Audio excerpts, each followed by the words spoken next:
Hi, this is Rich Casaro, and you're about to witness the greatest archaeological discovery of Atlantis ever made.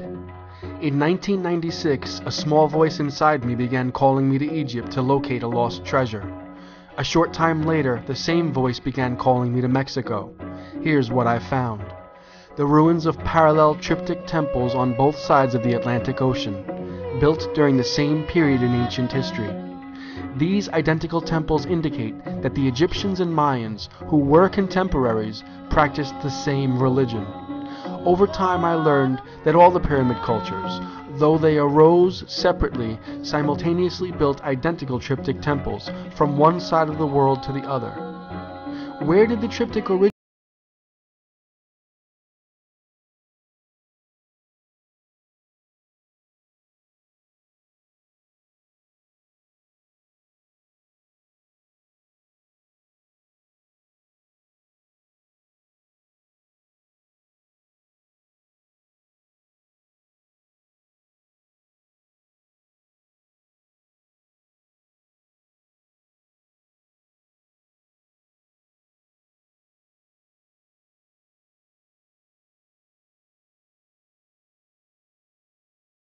Ocean, that our modern civilization is a distant echo of a once great kingdom named Atlantis, home to an advanced and spiritually sophisticated society.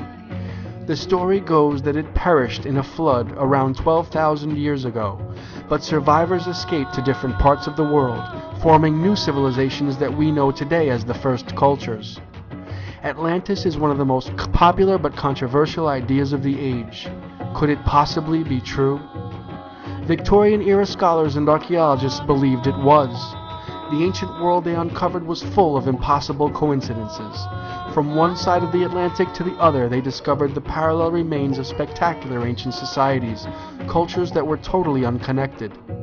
Of all the structures they could have built, ancient cultures on both sides of the Atlantic chose to build pyramids.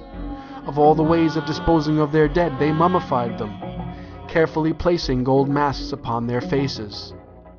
Instead of alphabets, they wrote in strange pictures called hieroglyphs. Both used corbel vault arches, and both also elongated the skulls of their children to enhance intelligence and spiritual insight. How is it that the world's first known cultures were perfectly familiar with the science behind these achievements?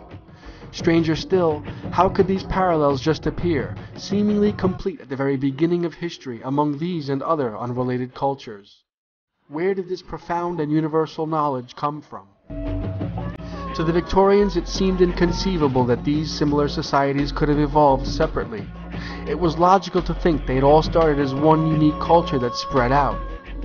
But today that logic is refuted by scholars, even ridiculed. At some point in the 20th century, an academic about-face occurred.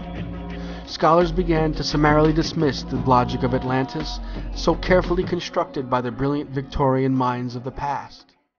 The textbooks were reprinted, and the universities and their professors began a campaign to denounce, almost with anger, the Atlantis theory.